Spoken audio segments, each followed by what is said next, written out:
Spider-Man Across the Spider-Verse was an astounding movie. However, there's just one problem, and spoilers obviously, the movie is not technically finished. Sure, there were fully realized arcs, Gwen and her dad reaching an equilibrium, and Miles finally being comfortable opening up to his parents, but the story isn't finished. Miles is stuck in the wrong universe, facing off against a morally ambiguous variant of himself. Gwen has only just banded together a team to try to find Miles and save him. The Spot is still on the loose, and Miguel is still hellbent on stopping Miles. So clearly, this movie is not finished, leading everyone to wonder what's gonna happen next. Will Miles and Prowler Miles team up? Will Miles be able to save his dad? Will Miguel find redemption? With the movie indefinitely delayed, there is no answer to these questions in sight, which has led fans to create theories on how they think Beyond the Spider-Verse will go.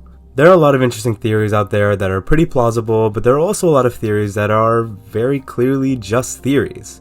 And now I'm here to present mine. After rewatching the film at home multiple times, as we all did once it came out on digital, I started to catch something in the credits. Something that led me to believe that there is a character in this movie who will be one of, if not the most important characters in Beyond the Spider-Verse.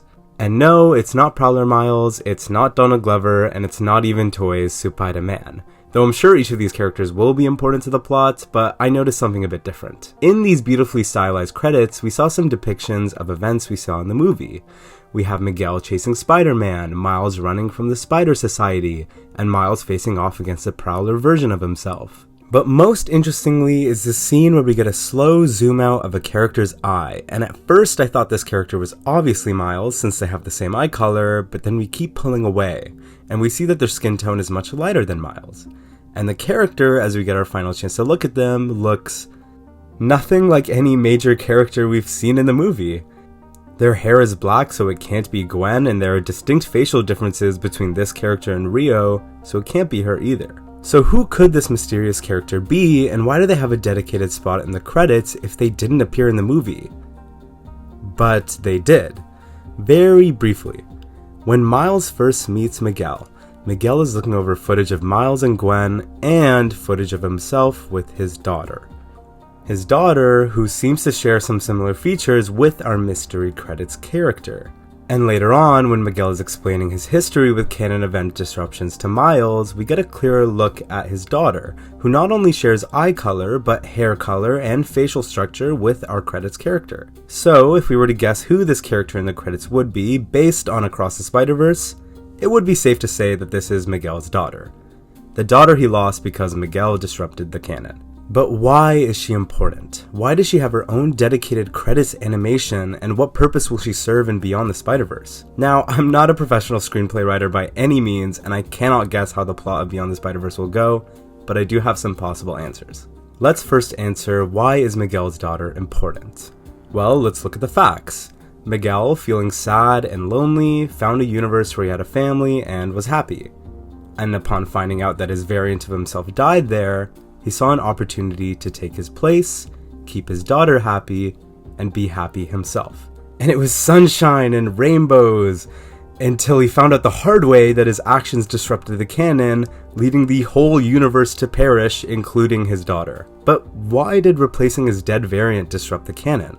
Sure, there's probably a canon event where Spider-Man dies, but he wasn't Spider-Man in this universe from what I can tell. In this universe, he was just a father who happened to die as he was seemingly trying to stop a robber. Hold on. A father figure who is canonically bound to die when trying to stop a robber? Does that sound familiar? He didn't disrupt his own canon event, he disrupted his daughter's canon event. Let's consider the story from this perspective. Miguel's daughter, Gabriella, from what I found on a wiki, is this universe's Peter Parker or Miles Morales or Gwen Stacy. And just like them, she's meant to get bit by a radioactive spider, lose a crucial mentor figure, and become Spider-Man. Gabriella was destined to lose her Uncle Ben, her Uncle Aaron, and her father, and our big beefy Miguel taking his dead variant's place meant she never got that canon event. She never becomes Spider-Man, so the canon falls apart. This can also help explain why Miguel is nothing like any of the other Spider-Men. He wasn't bitten by a spider, he has claws, and he's some sort of vampire werewolf. But that's beside the point. Now we understand why she's important to the greater lore. But let's now answer, what purpose might she serve in Beyond the Spider-Verse? Again, I'm no writer, but my best guess is that she will be the key to Miguel's redemption. Miguel's antagonistic nature has to be addressed in the next film, and if he isn't willing to listen to Miles or Gwen, then maybe he'll listen to a version of his daughter who has lived and matured as a spider hero. However she appears in the next story, though, is beyond me.